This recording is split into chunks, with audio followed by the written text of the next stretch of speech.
Ta présence, nous sommes rafraîchis, Seigneur. Fais-nous grâce d'avoir cette conscience de savoir que lorsque tu es là, tout est possible.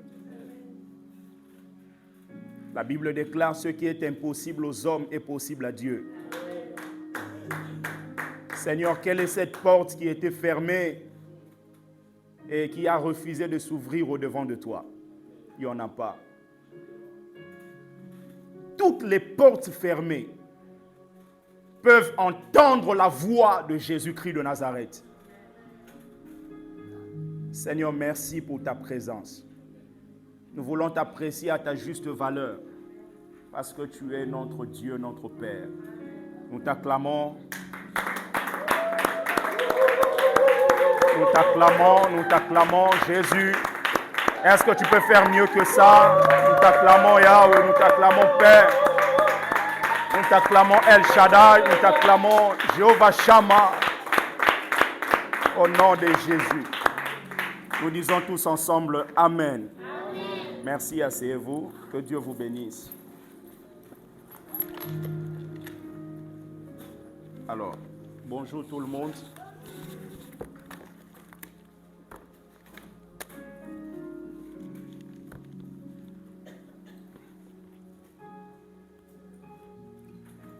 Je vous prie de prendre vos Bibles, s'il vous plaît.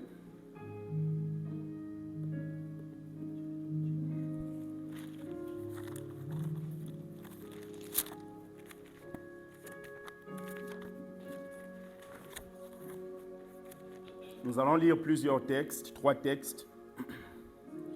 Premièrement, on va lire dans 1 Roi chapitre 18, le verset 4. Et ensuite, on lira 1 Roi chapitre 19.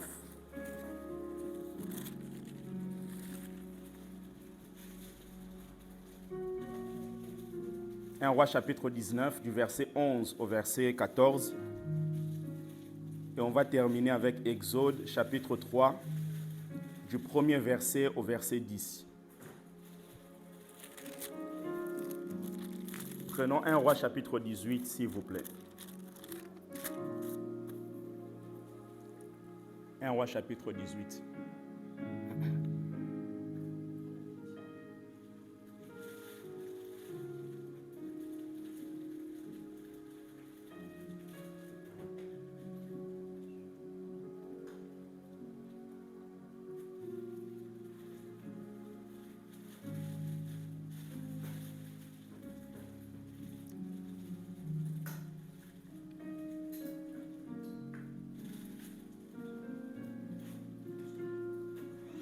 On peut y aller? Alors, la Bible dit, lorsque Jézabel extermina les prophètes de l'Éternel, Abdias prit 100 prophètes qu'il cacha 50 par 50 dans une caverne, où il les avait nourris de pain et d'eau. On tourne juste la page au chapitre 19, du verset 11 au verset 14. La Bible dit, l'Éternel dit, sors et tiens-toi dans la montagne devant l'Éternel. Et voici l'Éternel passa. Et devant l'Éternel, il y eut un vent fort et violent qui déchirait les montagnes et brisait les rochers. L'Éternel n'était pas dans le vent. Et après le vent, ce fut un tremblement de terre. L'Éternel n'était pas dans le tremblement de terre. Et après le tremblement de terre, un feu. L'Éternel n'était pas dans le feu. Et après le feu, un murmure doux et léger. Quand Élie l'entendit, il s'enveloppa le visage de son manteau, il sortit et se tint à l'entrée de la caverne. Et voici une voix lui fit entendre ces paroles. Que fais-tu ici, Élie? Il répondit, j'ai déployé mon zèle pour l'Éternel, le Dieu des armées, car les enfants d'Israël ont abandonné ton alliance, ils ont renversé tes autels, et ils ont tué par l'épée tes prophètes. Je suis resté, moi seul, et ils cherchent à m'ôter la vie. Allons dans Exode pour terminer.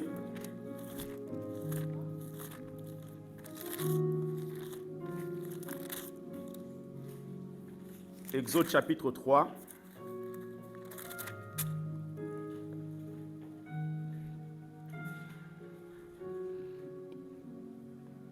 du verset 1 au verset 10. Moïse faisait paître les troupeaux de Jéthro, son beau-père, sacrificateur de Madian, et il mena le troupeau derrière le désert et vint à la montagne de Dieu à Horeb. L'ange de l'Éternel lui apparut, retenez bien ça, apparut dans une flamme de feu au milieu d'un buisson. Moïse regarda et voici le buisson était tout en feu et le buisson ne se consumait point. Moïse dit, je veux me détourner, rappelez-vous de ce mot, me détourner, pour voir quelle est cette grande vision et pourquoi le buisson ne se consume point. L'Éternel vit qu'il se détournait pour voir, et Dieu l'appela du milieu du buisson et dit, Moïse, Moïse. Et il répondit, me voici. Dieu dit, n'approche pas d'ici, ôte tes souliers de tes pieds, car le lieu sur lequel tu te tiens est une terre sainte. Et il ajouta, je suis le Dieu de ton père, le Dieu d'Abraham, le Dieu d'Isaac et le Dieu de Jacob. Bien-aimé, je prie Dieu, que Dieu vienne se présenter à tes enfants en disant, je suis le Dieu de ta mère. Je suis le Dieu de ton père. Le Dieu de ton père, le Dieu d'Abraham, le Dieu d'Isaac et le Dieu de Jacob. Moïse se cacha le visage, car il craignait de regarder Dieu. L'Éternel dit, j'ai vu la souffrance de mon peuple qui est en Égypte, et j'ai entendu les cris que lui font pousser ses oppresseurs, car je connais ses douleurs.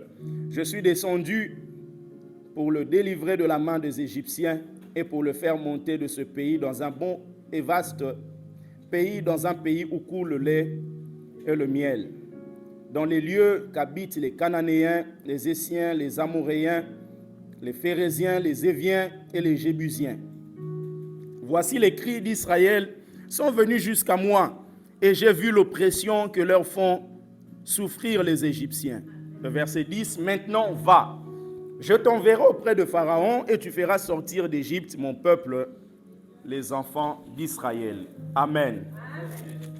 Voilà, je continue avec le thème, je vais le clôturer aujourd'hui sur le thème le silence de Dieu. Le silence de Dieu. Alors, c'est très important de pouvoir maîtriser ces choses parce que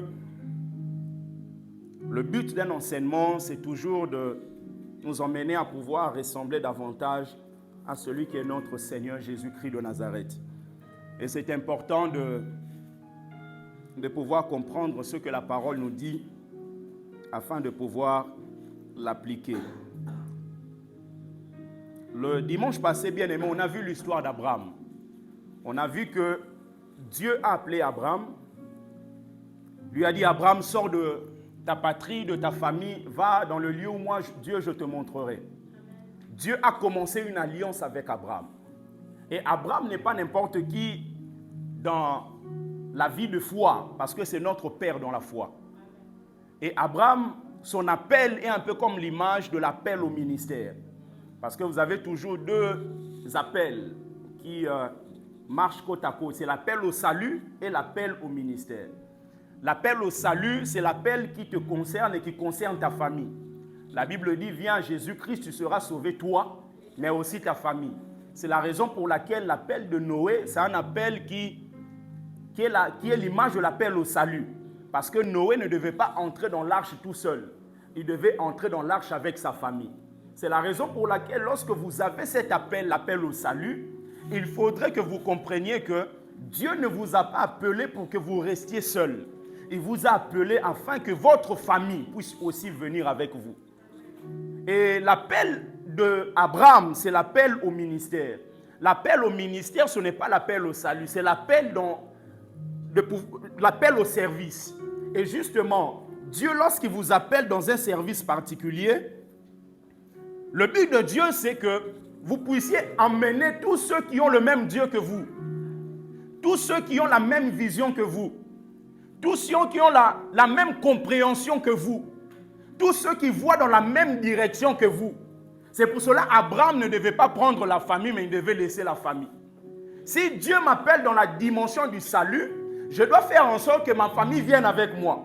Mais dans la dimension du ministère, je ne peux pas associer n'importe qui. Parce que le père d'Abraham, il était celui qui servait des faux dieux.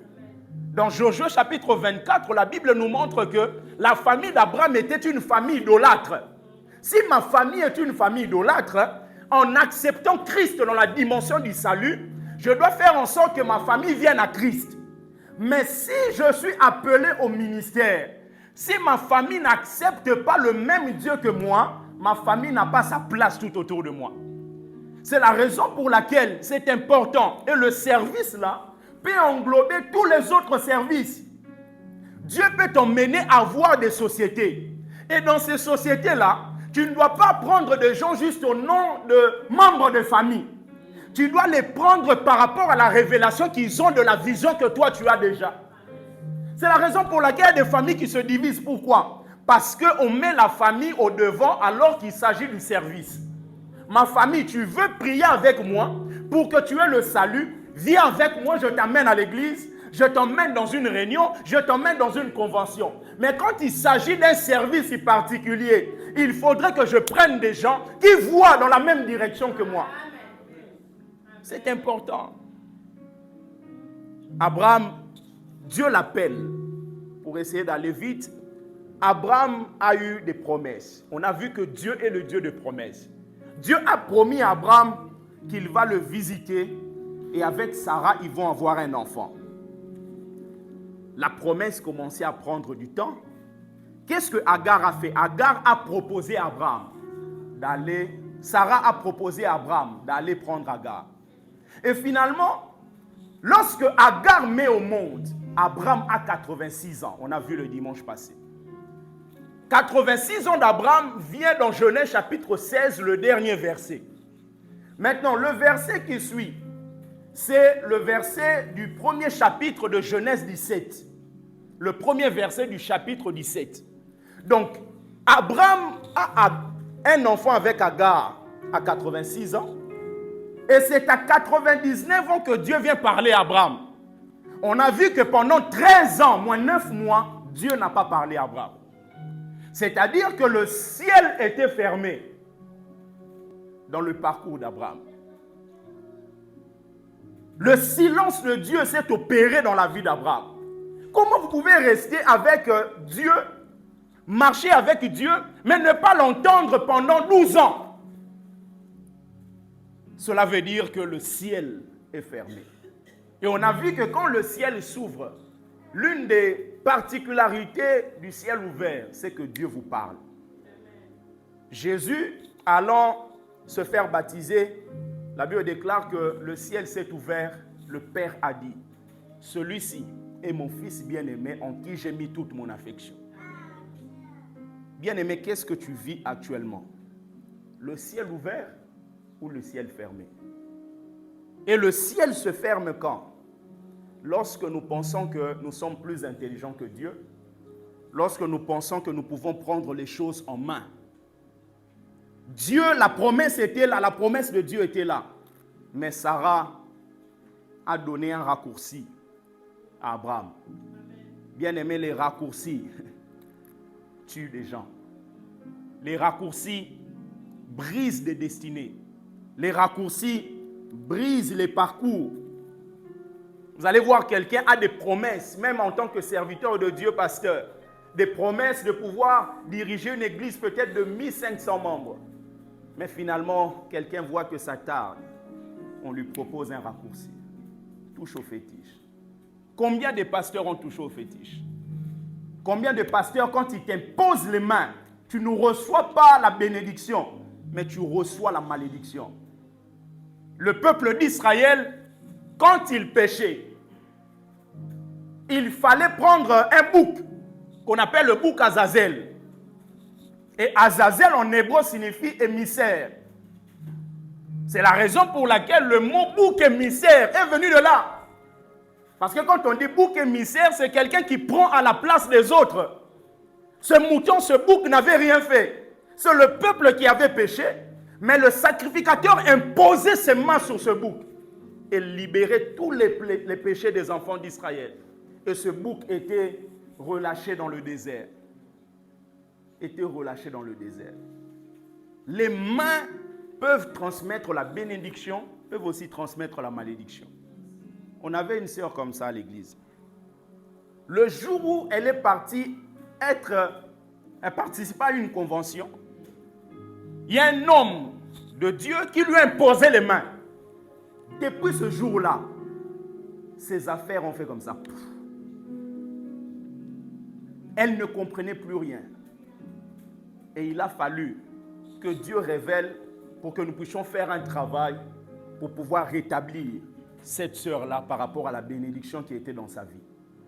Bien-aimé, c'est important. Même quand tu n'es pas ici, tu vas en province, tu vas en vacances, ne laisse pas n'importe qui t'imposer les mains. Ne laisse pas n'importe qui t'imposer les mains. Ne laisse pas n'importe qui t'imposer les mains. L'imposition des mains t'introduit dans un monde.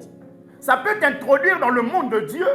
Ça peut aussi t'introduire dans le monde satanique. Ça peut te ramener des choses. Vous allez voir quelqu'un qui n'était pas impudique. Mais un pasteur impudique l'impose les mains, tu ne comprends plus rien. Tu craignais Dieu, tu marchais dans la crainte de Dieu. Mais tout à coup, toi-même tu commences à pleurer dans ta chambre. Tu vas à l'hôtel, tu couches avec une femme. Tu couches avec un homme.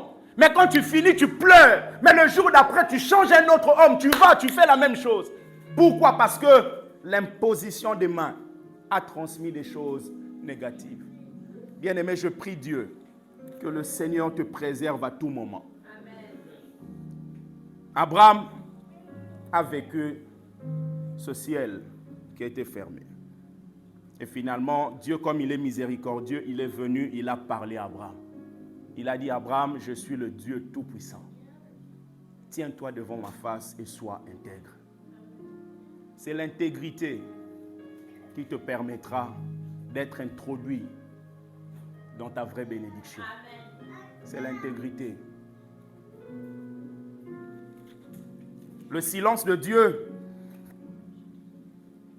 dans le livre de 1 Roi chapitre 19 qu'on a lu, la Bible nous montre que le prophète Élie était en train de penser qu'il était resté le seul prophète. Il dit, mais Seigneur, on a tué tous tes prophètes, je suis resté seul. Dieu lui dit, non, tu n'es pas resté seul. Lui, il dit ça dans 1 Roi chapitre 19, mais dans 1 Roi chapitre 18, le verset 4 qu'on a lu, on a vu qu'un homme, Abias, avait protégé son prophète. Vous savez, quelquefois, on pense que ce qu'on vit, nous sommes les seuls à le vivre. On a l'impression que nous sommes les seuls à pouvoir connaître ce qu'on connaît. Abias, le mot Abias signifie adorateur. Il n'y a que ceux qui entrent dans la dimension de l'adoration qui peuvent préserver ce qui est vrai. Il n'y a que des adorateurs qui peuvent garder la vérité dans leur cœur. Il n'y a que des adorateurs qui peuvent préserver la vérité même au niveau de l'église. Bien aimé, la vérité commence à faire mal aux gens. Les gens aiment que les pasteurs les trompent. Les gens aiment que les pasteurs les emmènent dans des voies bizarres. Bien aimé, seule la vérité en franchit. Seule la vérité. La Bible dit, Abias a pris 100 prophètes.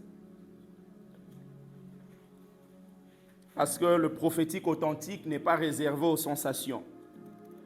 N'est pas préservé lorsqu'on met en avant les sensations.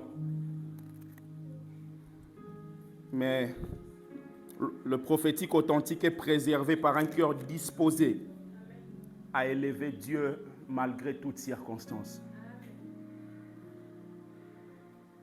La situation a été compliquée, mais Abias a préservé les prophètes. Et il pense qu'il est seul, le seul prophète. Nous pensons souvent que nous sommes les seuls à vivre, alors que dans 1 Pierre chapitre 5, le verset 9, la Bible dit « Résistez-lui avec une foi ferme », parlant de Satan, sachant que les mêmes souffrances sont imposées à vos frères dans le monde. Sachant que les mêmes souffrances. Bien-aimés, nous voulons que cette année, le ciel soit ouvert.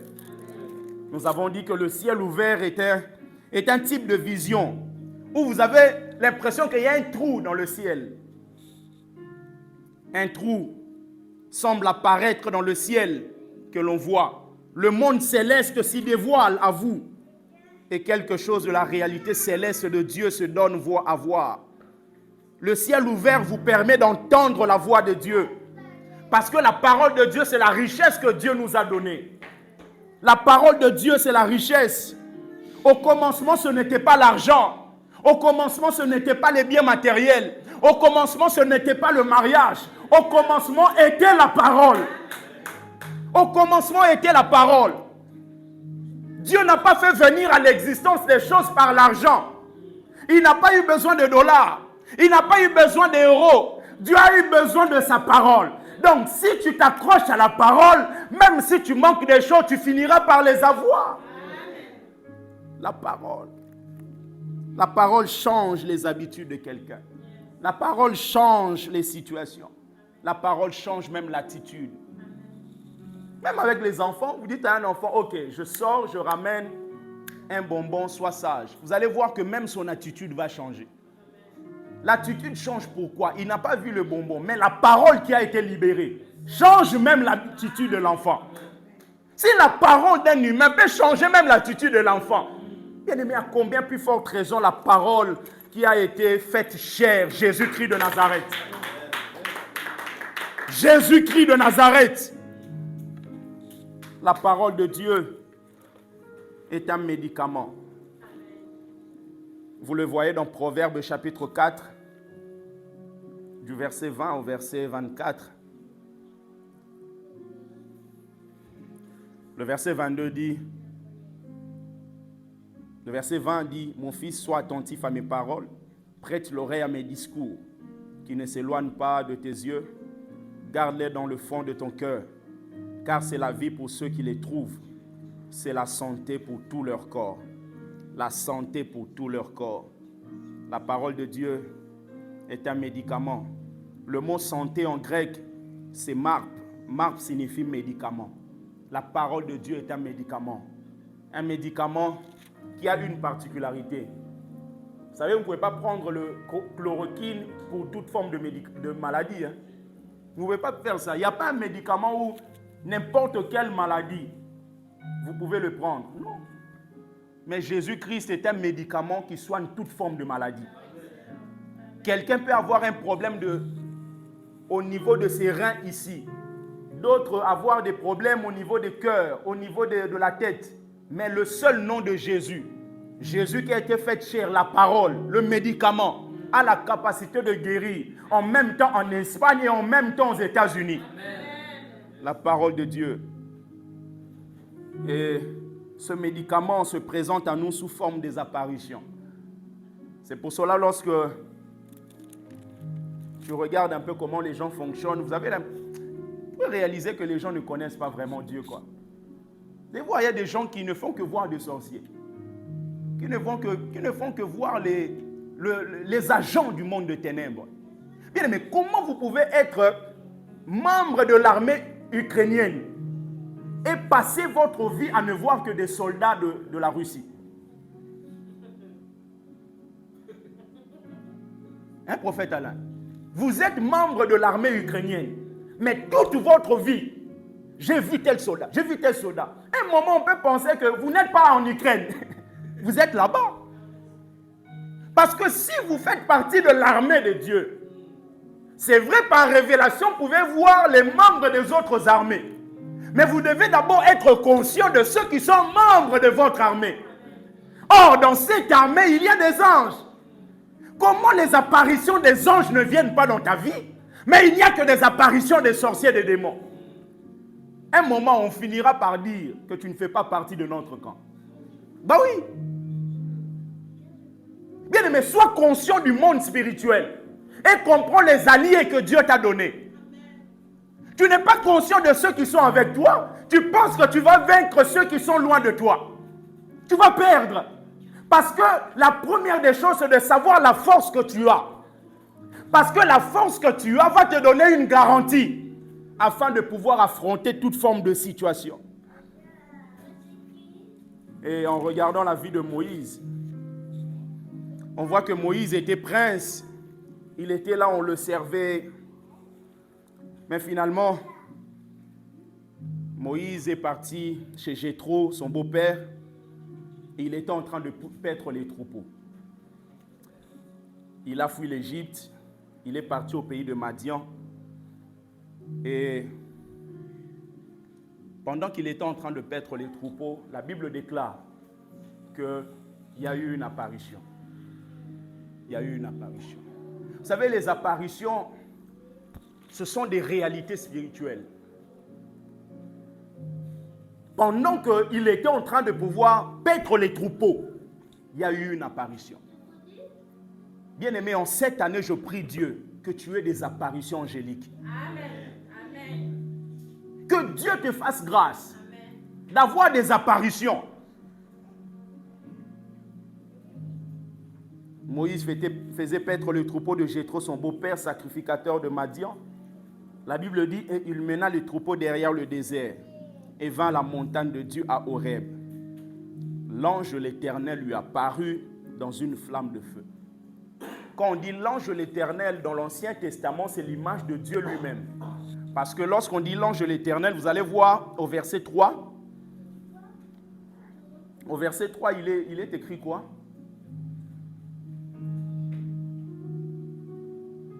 De Exode chapitre 3.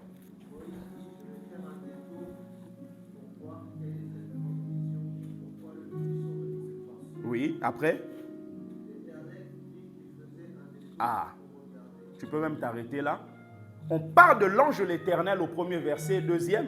Et ensuite, on précise que l'ange de l'Éternel dont il s'agit là, c'est lui-même l'Éternel. Parce que c'est l'Éternel lui-même qui lui dit. Donc, il a une apparition de Dieu lui-même qui vient. Bien aimé, je prie Dieu que les apparitions sataniques puissent être ôtées dans ta vie. Amen. Oh non, sont venus avec des cornes. Et ta vie est remplie de peur. Et la peur t'empêche d'évoluer. La peur t'empêche d'affronter les choses. Vous allez voir même dans le rugby, avant que le match commence, les joueurs sont là, ils font peur à l'adversaire. Parce qu'ils savent dès le début, s'ils ont peur, ils ne pourront pas bien jouer. Vous allez voir, ils sont là, ils mettent les yeux bizarres. Parce qu'ils savent, si on commence à leur faire peur maintenant, les 90 minutes, je ne sais pas combien ça dure, on va finir par gagner. Bien aimé, je prie Dieu que la peur du monde sorcellérique soit ôtée dans ta vie. Pendant qu'il se retrouvait au milieu des troupeaux, avec l'odeur des animaux, il a connu, il a vu, il a eu une apparition. Bien aimé, que cette année, je prie vraiment que Dieu te fasse grâce de vivre des apparitions. Des apparitions. Et vous savez, lorsqu'on parle des apparitions, on peut voir une dimension dans ce qu'on appelle l'eschatologie, c'est-à-dire les études des choses de temps de fin. Il y a ce qu'on appelle 2 retours de Jésus. Vous avez le premier retour, Jésus reviendra pour pouvoir prendre son église. Vous savez, Jésus est venu, il est venu en tant qu'agneau afin de pouvoir nous racheter du péché. Il est parti nous préparer une place. Et une fois qu'il aura fini, il reviendra. Et quand il reviendra, ça se passera d'une manière secrète. Parce qu'il va s'arrêter dans les airs. Les morts en Christ, premièrement, seront ressuscités. Et nous, les vivants, nous serons changés. Nous monterons dans les airs. Ce sera d'une manière secrète, mais les conséquences seront visibles. Parce que quelqu'un qui est pilote, qui est en Christ, ce jour-là sera enlevé. Donc l'avion va rester sans pilote. Quelqu'un sera dans une voiture, tu es là avec tes amis. Ah mes gars, oh la vie est belle. Celui qui est conducteur, pouf, il a enlevé. Toi avec ta vie belle à l'extérieur, derrière là, tu vas vivre la vie belle. Il y aura des dégâts et des dégâts. Vous regardez TF1, pouf. Mais maman passe à la chrétienne, quoi qui est? Oh, Tikali. Claire Chazal, à qui? Oh, à qui? Oh, mais qui présente la météo? Tu vois, maintenant, la fiche est restée comme ça. Elle te disait Paris, tu regardais pour aller au Mans. On te dit, les Mans, elle est partie. Mais, Yango, qu'est-ce qui se passe? Il y aura des conséquences comme ça, des choses qui vont se passer. Parce que Jésus reviendra prendre son ecclésia. Bien-aimé, quand Jésus viendra prendre son église, que tu ne rates pas cet événement. Et la seule condition, c'est d'être en Christ et de marcher selon ses voies. Et le deuxième retour, justement, quand il partira avec l'église, il reviendra maintenant avec l'église sur le mont d'Olivier afin de pouvoir mettre fin au ministère de l'antichrist et du faux prophète. Parce qu'une fois que l'église est enlevée, le monde va continuer. Et l'antichrist va apparaître. Rappelez-vous, la Bible déclare que l'esprit de l'antichrist est déjà en train d'agir. L'esprit de l'impie. Il opère déjà, mais il n'opère pas dans la totalité de sa dimension. Parce que l'église est un peu comme le sel qui empêche la nourriture de pouvoir pourrir. Vous voyez, une fois que l'église sera enlevée, la nourriture qui est le monde va finir par pourrir. Et maintenant, l'antichrist va essayer de pouvoir faire une alliance avec Israël. La Bible nous montre pendant 7 ans, il va conclure une alliance. Et pendant cette alliance, l'antichrist va finir par s'asseoir dans le lieu très saint et se proclamer même lui-même Dieu. C'est ce qui est écrit dans le livre de 2 Thessaloniciens. Et maintenant, il va même faire cesser tout ce qui est sacrifice et offrande. Et Israël va se rendre compte que lui qu'on pense être le Messie, ce n'est pas lui. Parce que le Messie ne peut pas être contre les sacrifices et les offrandes. Faites très attention lorsque vous voyez un homme de Dieu en train de pouvoir s'opposer à tout ce qui est forme d'offrande. Parce que c'est la méthode que l'antichrist va appliquer afin de pouvoir se manifester comme il se doit et que Israël se rende compte que ce n'est pas lui le Messie. Et finalement, quand ils vont se rendre compte que ce n'est pas lui, ils vont le rejeter. Et quand ils vont le rejeter, il va maintenant commencer à les persécuter. Et c'est là maintenant qu'ils vont crier à Jésus. La Bible nous montre qu'ils vont crier vers celui qu'ils ont percé dans le passé. Et c'est là maintenant que Jésus reviendra pour pouvoir mettre fin au ministère de l'antichrist et du faux prophète. Et il y aura 2 dimensions. Vous avez l'antichrist qui sera le chef politique. Parce que tout passera par la politique. Tout ce que vous voyez maintenant là, tout ce qui est fait là, pour pouvoir surveiller les gens, ce sont juste des tests qui vont être confirmés dans le ministère de l'antichrist. Parce que la Bible déclare que pendant la tribulation, une fois que l'église est partie, sur la terre, personne ne pourra vendre ni acheter s'il n'a pas le signe de la bête. Alors, comment on peut savoir que vous n'avez pas le signe de la bête? Ça va se passer au niveau des puces. Et c'est pour cela que vous voyez même en Suède aujourd'hui, dans certaines sociétés, on n'a plus besoin de ramener des cartes. Et lorsqu'ils avancent ces idées-là, ils disent non, c'est pour que vous puissiez être à l'aise. Vous voyez, dans des sociétés, il y a des gens qui oublient leurs cartes. Tu arrives comme ça, moi ça m'est arrivé même la semaine passée, j'arrive au travail comme ça, ah non, carte étiquette na pantalon na mususu. C'est-à-dire qu'ils vont vous dire, ah comme vous oubliez comme ça, on va vous donner des puces. Comme ça, vous n'aurez plus à les oublier. Et les gens vont voir ça comme étant une avancée technologique. C'est la raison pour laquelle, bien aimé, ne dites pas ce que tout le monde dit. Vous dites des choses on dit quoi? Dites des choses par rapport à la révélation de Dieu. Pendant que le monde dira que c'est une avancée technologique, nous, en étant en Christ, nous devons savoir que c'est l'accomplissement de la parole. Et lui, il sera dans la dimension politique. Et comme lui sera dans la dimension politique, il faudra maintenant que quelqu'un soit dans la dimension de la religion. Et quand vous regardez tous les problèmes qu'il y a dans le monde, il y a 2 secteurs qui sont à la base de ces problèmes. C'est la religion et la politique.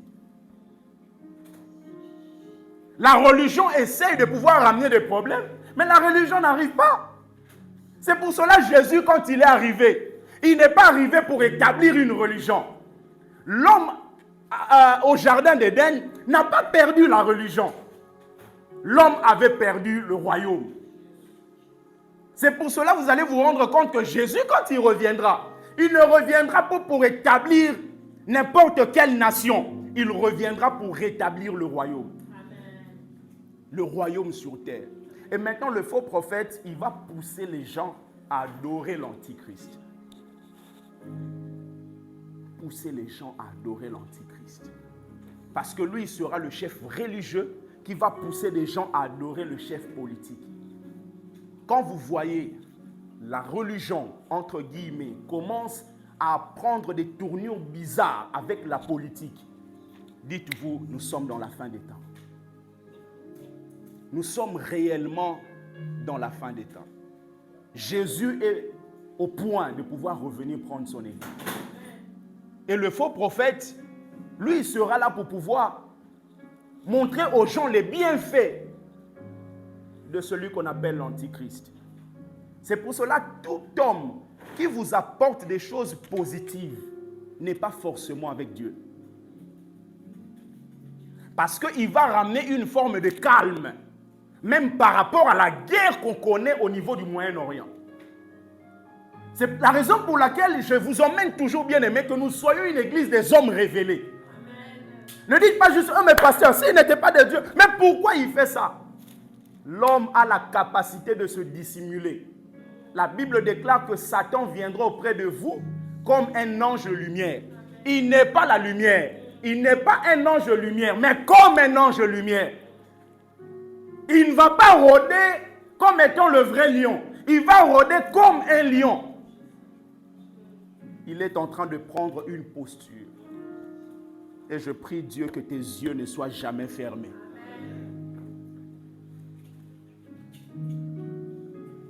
Et justement, au deuxième retour, le deuxième retour, là, c'est ce qu'on appelle l'apparition. Et il y a 3 mots, pour que j'aille à la fin, utilisés pour parler de cet événement qui est le deuxième retour qui viendra pour pouvoir mettre fin au ministère de l'Antichrist et du faux prophète. Premièrement, je vous prie de noter le mot parousia. Parousia.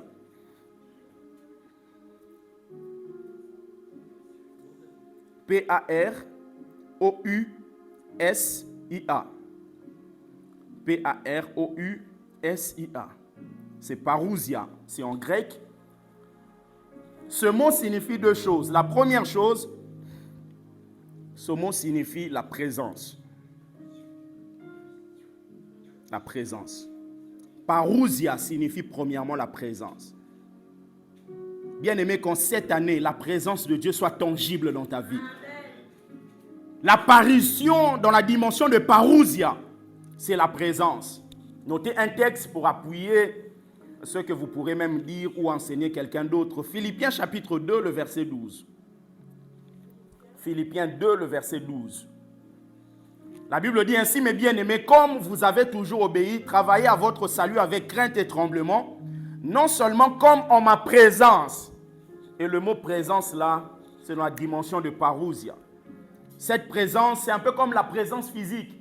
Vous avez vraiment l'impression que Dieu est dans ma maison. Vous savez, il y a des maisons, quand vous entrez, vous n'avez eu aucune prophétie, aucune révélation d'une manière directe. Mais vous-même, vous savez que Dieu n'est pas là. Vous arrivez dans une société, vous sentez que l'atmosphère ne vous pousse pas à voir Dieu. Parousia, c'est l'apparition, dans la dimension de la présence. Et quand la présence de Dieu est là, bien aimé, le monde satanique ne peut pas jouer avec toi. Deuxièmement, par rapport à cette présence, apparition, donc la présence premièrement. Deuxièmement, c'est dans la dimension de l'arrivée, c'est-à-dire quelqu'un qui arrive. Et on parlait de ce mot, bien aimé, par rapport à la visitation d'un personnage de haut rang. Par exemple, un roi qui vient visiter un endroit. Et quand le roi vient visiter un endroit, on disait aussi qu'il vient pour pouvoir apparaître. C'est une apparition. Parce que le roi ne vient pas n'importe où. Le roi ne se déplace pas à tout moment. Quand le roi vient, il apparaît. Il apparaît. Acte chapitre 11, 1er, le verset 11. Acte chapitre 1er, le verset 11. La Bible dit, et ils dirent, hommes galiléens, pourquoi vous arrêtez-vous à regarder au ciel? Ce Jésus qui a été enlevé au ciel du milieu de vous, viendra de la même manière que vous l'avez vu allant au ciel. De la même manière que vous l'avez vu allant au ciel, il reviendra de cette manière. C'est-à-dire qu'il apparaîtra. Jésus est apparu, il est né au travers d'un homme, au travers d'une femme. Et c'était une apparition qui a fait que même les mages ils sont venus adorer. Quand on parle des mages, ce ne sont pas des personnages qui avaient Dieu. C'est un peu comme des magiciens aujourd'hui. Mais des magiciens qui ont la dimension spirituelle. Un enfant qui est né, mais il est déjà roi. Parce que dans le royaume, on ne devient pas roi. On est roi. Amen. Et quand on est roi, on commande, on dirige. Bien-aimé, ne subis plus les choses. Amen. Tu as un pouvoir, utilise ce pouvoir. Le deuxième mot pour parler de cette apparition, de l'apparition, c'est Apocalypse.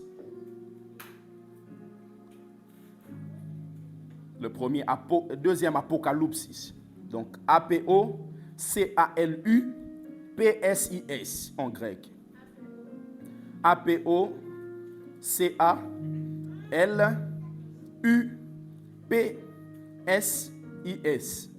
en grec.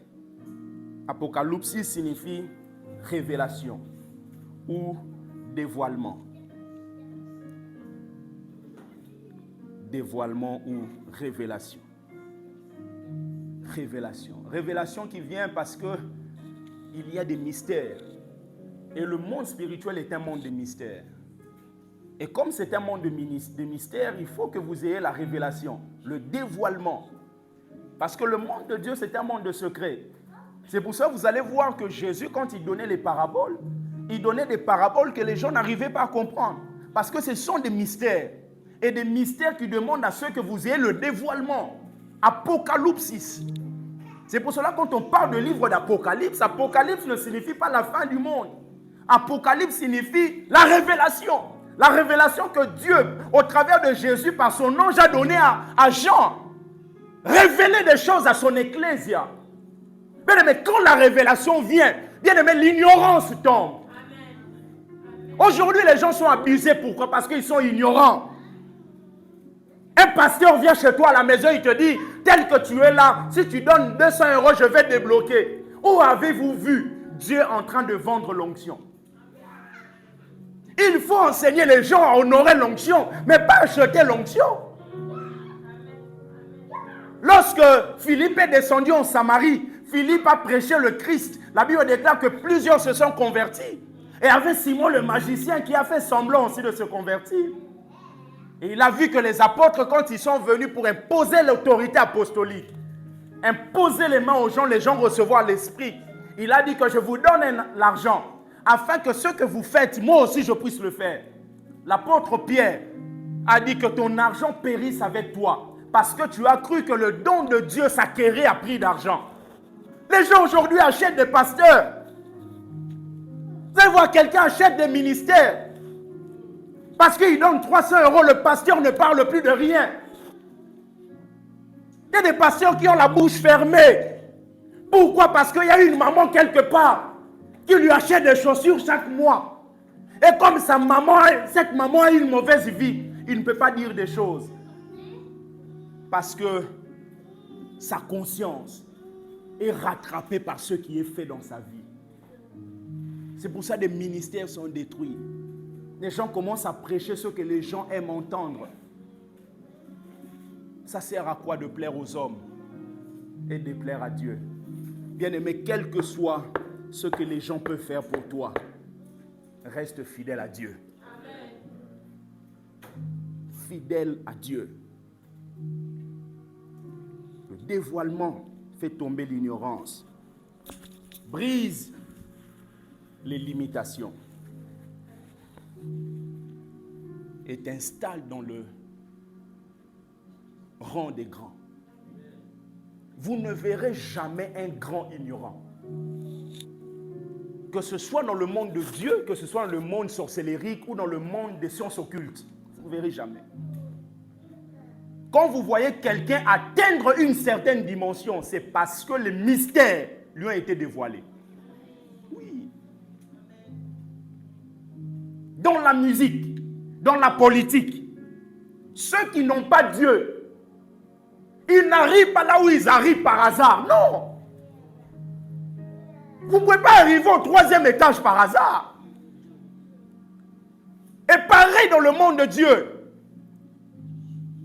Et même à l'église, les gens pensent qu'ils vont commencer à avoir une connaissance par hasard. Non. La connaissance que j'ai, que je vous prêche aujourd'hui, c'est le fruit d'un travail acharné. Pendant que d'autres vont dans des soirées, moi je médite la Bible. Pendant que les autres sont en train de s'amuser, moi je prie. Un travail acharné, acharné. Bien-aimé, en cette année, décide-toi. Je refuse que ma vie reste au même niveau. Je veux évoluer. Vous ne pouvez pas devenir grand et vous asseoir avec les grands par hasard. Il y a forcément quelque chose. Il y a forcément quelque chose. Et pour aller vite, le 3e mot, c'est le mot épiphanéa. Ah, ça fait des gars. Épiphanéa. E-P-I-P-H-A-N-E-I-A.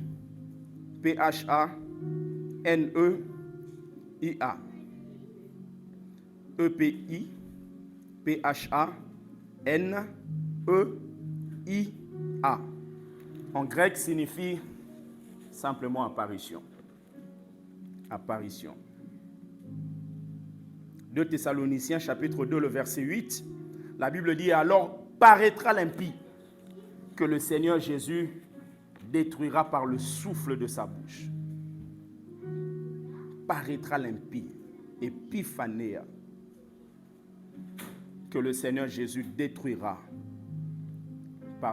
par le souffle de sa bouche. Le verset, toujours 8, mais dans la version d'Arby, la Bible dit « Alors sera révélé l'inique. » Sera révélé l'inique.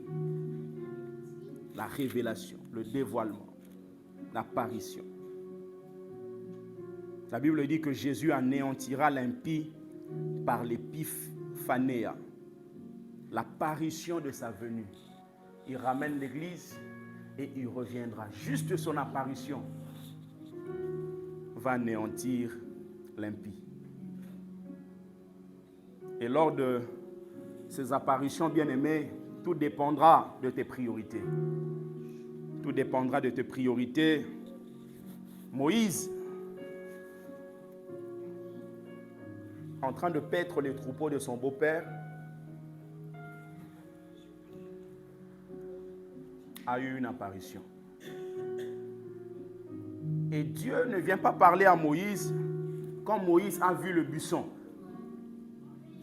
Dieu parle à Moïse quand Moïse se détourne. C'est-à-dire, Moïse était dans une direction. Il s'est détourné, il a laissé ça.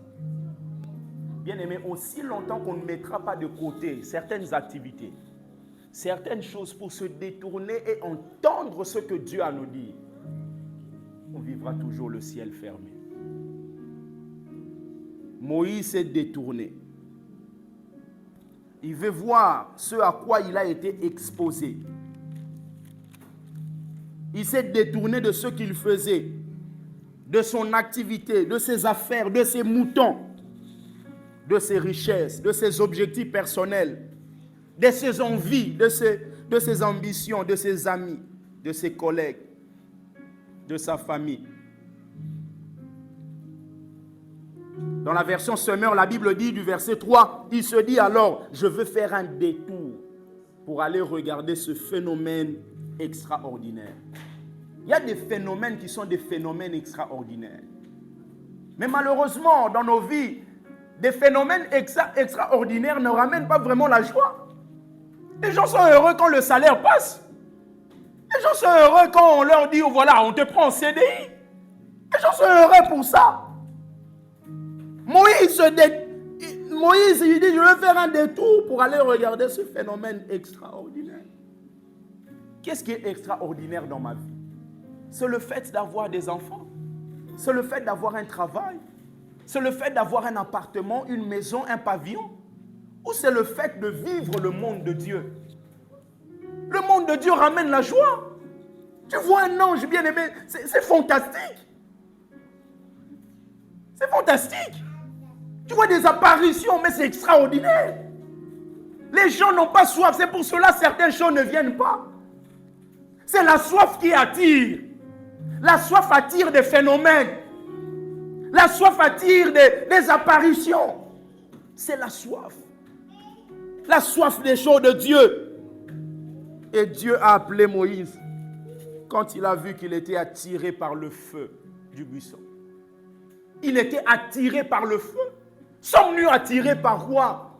Attirés par des séries télévisées? Attirés par des choses du monde?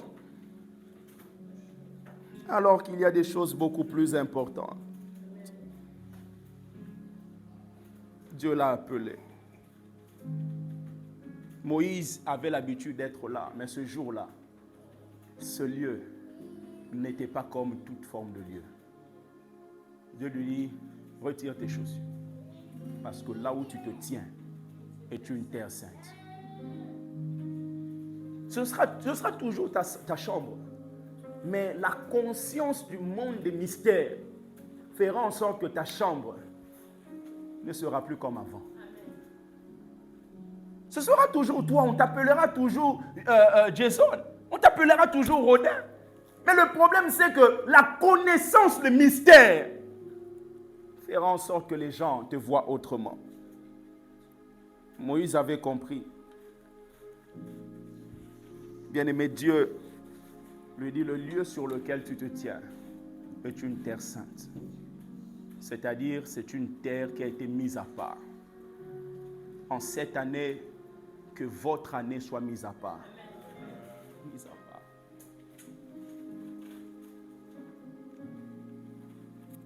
Moïse avait l'habitude d'être là. C'est une terre qui a été sanctifiée. Bien-aimés, dans chaque pas de vos vies, je prie que Dieu rende votre lieu saint, mis à part. Le même lieu, là où il y avait l'odeur des animaux, mais l'apparition a changé l'atmosphère. Pour terminer, je déclare qu'en cette année, tu auras des apparitions. Tout dépend de ta soif. Des apparitions angéliques. Mais ce ne sera pas que des apparitions angéliques dans la dimension que les gens ont dans leur tête. Parce que les gens pensent que l'ange ne veut pas être physique. Il y a des anges qui sont comme toi, qui sont comme moi. Et vous avez besoin de ça dans la vie. Des gens qui sont des anges pour vous. Des gens qui seront là pour pouvoir vous introduire là où vous ne pouvez pas aller vous-même. Parce que quand vous frappez à la porte, il faudrait que vous sachiez que quand vous frappez, il y a forcément quelqu'un qui est de l'autre côté. Et dans la vie, il y a toujours des gens qui sont de l'autre côté de la porte, qui peuvent vous ouvrir la porte. Rappelez-vous de cet homme qu'on appelle Naaman. Pour terminer, Naaman était lépreux. Maintenant, Naaman, malgré sa position dans la société, il ne pouvait pas être guéri de sa lèpre. Parce qu'il y a certaines choses que l'argent, la position ne peut pas faire. Il y a certaines choses, il y a seulement le take-it qui transforme ça. Je vous dis la vérité. Et voir quelqu'un qui a un cancer et tout ça là, vient dans un moment de prière, pouf, la révélation vient, on l'impose les mains, il est restauré. L'imposition des mains a résolu ce que les médecins n'ont pas pu faire pendant des heures et des heures de séance. Naaman était là. Et il y avait une fille qui a été transportée dans le pays de Naaman, qui est au service de la femme de Naaman. Qui va dire à Naaman, à la femme de Naaman, si mon Seigneur était auprès du prophète, le prophète l'aurait guéri. La fille là est esclave. Elle n'a pas forcément beaucoup d'argent. Elle n'a pas grand-chose. Mais elle peut vous introduire au lieu de votre délivrance. Elle peut vous introduire. Quand tu arrives au travail, tu vois toujours le monsieur qui garde le bâtiment qui est là. Tu le vois tous les jours. Mais Dieu peut l'utiliser un jour pour que cet homme soit un ange. Tu arrives comme ça et dis, hey, maman, tu es belle, hein? Tu vas aller à Dubaï. Oh, Dubaï. Ah, non, je pensais que tu allais à la Dubaï et tout ça pour faire. En tout cas, n'hésite pas, si tu veux aller, va. Ce qu'il dit là, ce n'est pas un homme ordinaire qui le dit. C'est pour cela qu'il faut savoir décortiquer les pensées et les paroles des gens. Quelqu'un peut te parler simplement comme quelqu'un normal. Mais il y a des paroles qui sortent, ce sont des rhémas, des révélations que Dieu te donne pour que ta vie change. Et quand Naaman a été auprès du roi, auprès du prophète, il a été guéri. Et ce sont des gens qu'on appelle des connecteurs divins. Eux-mêmes, ils ne peuvent pas vous aider. Mais ils peuvent vous mettre en contact avec ceux qui peuvent vous aider. Et je prie Dieu en cette année que nous ayons de telles personnes qui te dira, c'est vrai que ce que tu demandes là, c'est grand, mais je connais quelqu'un. Quand vous regardez les gens qui sont grands, la particularité de la grandeur, c'est que la grandeur vous emmène à ne pas tout payer. Celui qui a toujours besoin de payer pour avoir une activité, c'est quelqu'un qui est encore petit. Ceux qui sont grands, ils ne payent pas partout. Parce que la grandeur va avec le nom. Et Dieu élève d'abord le nom de quelqu'un. Il dit à Abraham, je lèverai ton nom. Je te rendrai grand. Parce que quand le nom est élevé, les activités liées au nom aussi s'élèvent. Quand vous voyez un nom qui est élevé, mais il y a des activités qui sont liées, qui sont aussi élevées. Maintenant, quand l'activité suit le nom ne paiera pas partout. C'est la raison pour laquelle la même démarche que toi tu vas faire auprès de l'ambassade du Congo et payer des 200, des 300, quelqu'un d'autre va l'avoir au bout de 3 semaines sans payer. Pourquoi? Parce qu'il y a quelqu'un qui l'a introduit là où toi l'argent n'arrive pas à t'introduire malgré 3 mois qui sont déjà écoulés. Bien aimé, je prie Dieu en cette année que Dieu t'envoie des connecteurs divins. Des connecteurs divins. Des connecteurs divins. Et pour terminer, s'il y a des gens qui n'ont rien, mais qui peuvent vous connecter aux autres, mais il y en a d'autres aussi qui ont fait preuve de leur crédibilité.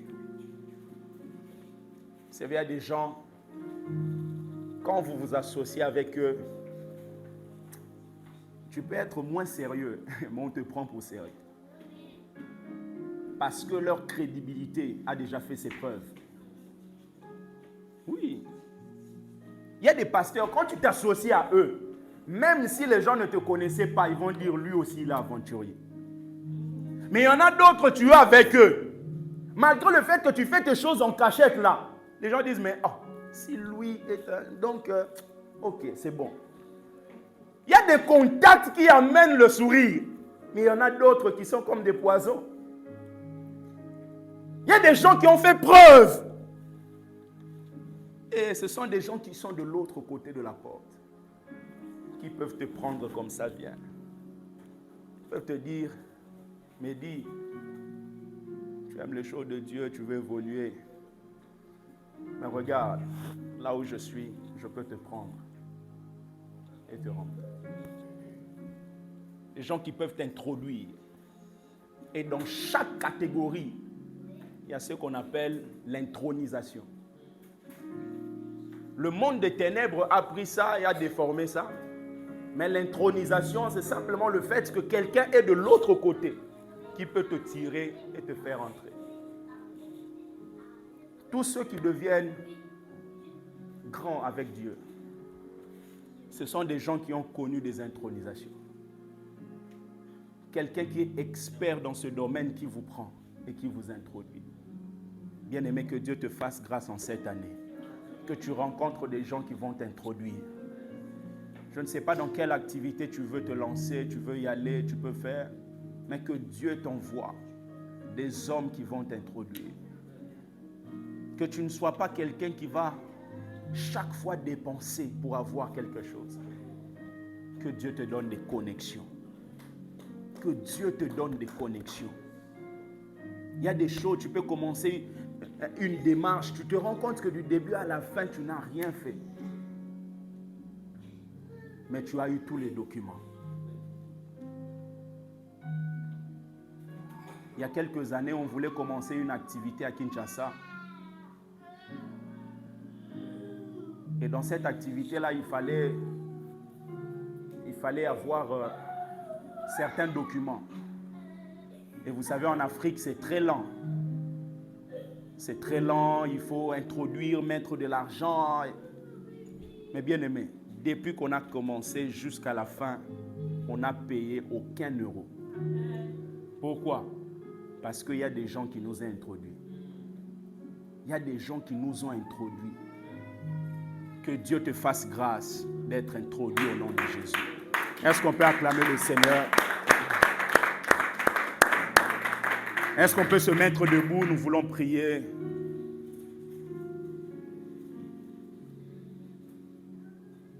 Nous voulons prier.